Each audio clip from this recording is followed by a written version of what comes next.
যে রাস্তা, যে সেতু স্থাপিত আছে বা করা হবে জাহান্নামের উপরে স্থাপিত, এই সেতু বা রাস্তা দিয়ে অতিক্রম করে জান্নাতে যেতে হবে।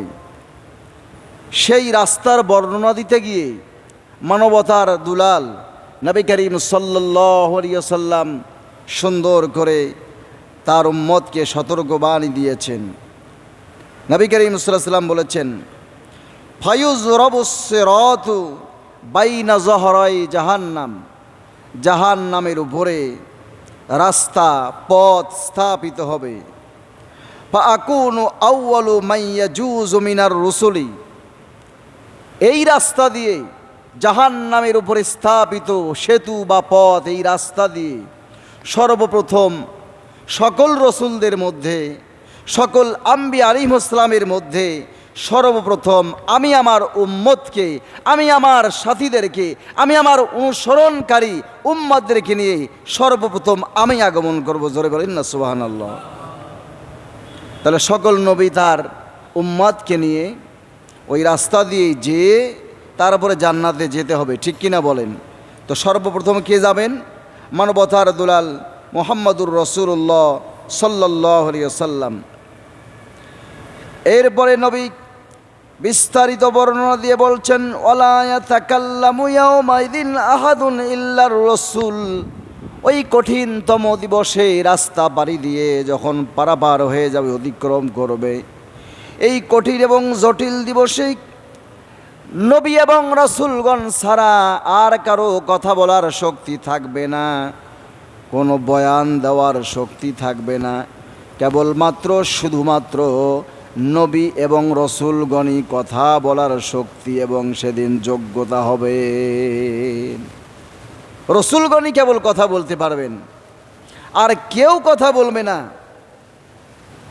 তাহলে দুনিয়ার নেতা নেত্রী, বড় ভাই, দুনিয়ার পীর সাহেব, দুনিয়ার যাদেরকে আমরা ফলো করে চলি, যাদের হুকুমে, যাদের অর্ডারে অনেক কিছু করে চলেছি, এই নেতারা কি সেদিন খুঁজে পাওয়া যাবে? জোরে বলেন। কারা কথা বলার যোগ্যতা অর্জন করবেন? কারা কথা বলবেন? আম্বিয়া আলাইহিমুস সালাম এবং সকলের উপরে নবী করিম সাল্লাল্লাহু আলাইহি সাল্লাম তিনি বক্তব্য পেশ করবেন উম্মতের পক্ষ হয়ে। জোরে বলেন না সুবহানাল্লাহ। অন্য একটি হাদিসে আছে, আনা আউয়ালুন নাসি খুরুজান ইদা বুইসু, কিয়ামতের ময়দানে সর্বপ্রথম মানুষেরা যেদিন মাটি ভেদ করে উপরের দিকে উঠে যাবে, দণ্ডায়মান হবে, মাটি ভেদ করে উঠবে, সর্বপ্রথম যে ব্যক্তি উত্থিত হবে, যে সর্বপ্রথম বের হবে, সে হচ্ছে আমি মুহাম্মদুর রাসূলুল্লাহ। আর ওয়ানা খতিবুহুম, আমি হচ্ছি তাদের পক্ষে বক্তা, খতিব। ইদা অফাদু, যখন তাদেরকে জবাবদিহিতার জন্য, যখন তাদেরকে মুখোমুখি জবাবদিহিতার জন্য, তাদেরকে বিচারের জন্য মুখোমুখি করা হবে, সেদিন আমি সর্বপ্রথম এই উম্মতের পক্ষে দাঁড়িয়ে আল্লাহর দরবারে বক্তব্য উপস্থাপন করব। জোরে বলেন না সুবহানাল্লাহ। কাদের পক্ষে সুপারিশ করবেন?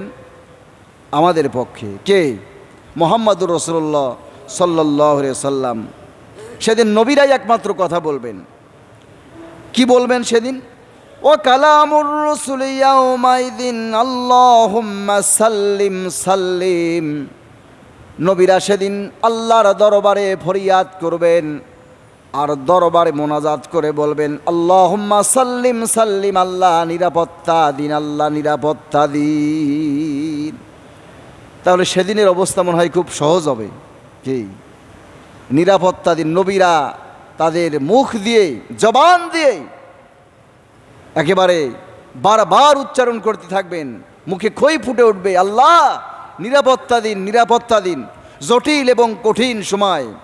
কোরআনুল কারীমের আয়াতে আছে যে সেদিন সমস্ত চক্ষুগুলো বিস্ফোরিত হয়ে যাবে, ভয়ে ভীত বিহ্বল হয়ে সমানে দৌড়াতে থাকবে।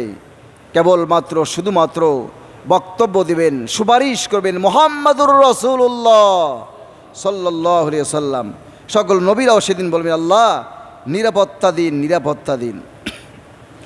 অফি জাহান্নামা কালালিবু মাসালুন শাউকুস সাদানি, আর জাহান্নামের মধ্যেও একটা রাস্তা হবে।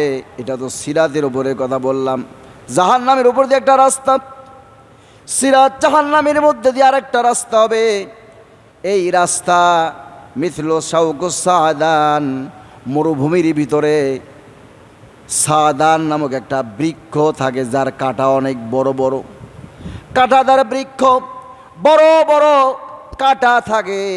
এই সাদান নামক বৃক্ষের কাঁটার মতো জাহান্নামের ওই রাস্তায় আংটা লাগানো থাকবে, হুক লাগানো থাকবে। আরে গায়রু আন্নাহু লা ইয়ালামু কদরা ইযামিহি ইল্লাল্লাহ, এই কাঁটার বিশালতা, এই হুক বা আংটার বিশালতা সম্পর্কে রব্বুল আলামিন ছাড়া আর কেউ জানে না, কেউ জানে না। তাখতাফুন নাসু বিআমালিহিম, মানুষের আমল, মানুষের কাজ পরিমাপে এই কাঁটা বা হুকগুলো সেদিন মানুষকে টেনে ধরবে। যার যেরকম পাপ, যার যেরকম অন্যায়, যার যেরকম অপরাধ, অপরাধ আর পাপের পরিমাপে মানুষদেরকে জাহান্নামের রাস্তায় কাঁটাগুলো, আংটা বা হুকগুলো মানুষকে তাদের দিকে টেনে নেবে। ফামিনহুম মাইয়ুবাকু বিআমালিহি, কেউ কেউ তাদের আমলের কারণে একেবারেই চূড়ান্তভাবে ধ্বংসপ্রাপ্ত হয়ে যাবে, ধ্বংস হয়ে যাবে। অমিনহুম মাইয়ুখরদালু, আর কেউ কেউ এই কাঁটা বা আংটার দিকে আঘাতপ্রাপ্ত হবে। কেউ একেবারেই ধ্বংস হয়ে যাবে, কেউ আঘাতপ্রাপ্ত হবে। সুম্মা ইয়ানজু, আবার কেউ কেউ বা তাদের নেক কাজের কারণে দুনিয়ায় আল্লাহর আইন এবং বিধান নবীজির পথে চলার কারণে, তাদের নেক কর্মের কারণে ওই কাঁটাদার বৃক্ষ এবং ওই রাস্তা থেকেও পরিত্রাণ লাভ করে জান্নাতে যাবে। সুবহানাল্লাহ। সবাইকেই যেতে হবে, কোন নবী, তার উম্মত, এমনকি বিশ্ব মানবতার দুলাল মুহাম্মদুর রাসূলুল্লাহ সাল্লাল্লাহু আলাইহি সাল্লামকেও এই রাস্তা দিয়ে অতিক্রম করেই জান্নাতে যেতে হবে।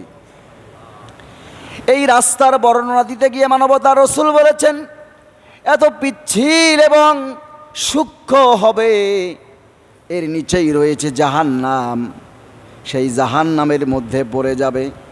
আমার ভাইরা, এই হলো সিরাত, এই হচ্ছে রাস্তা।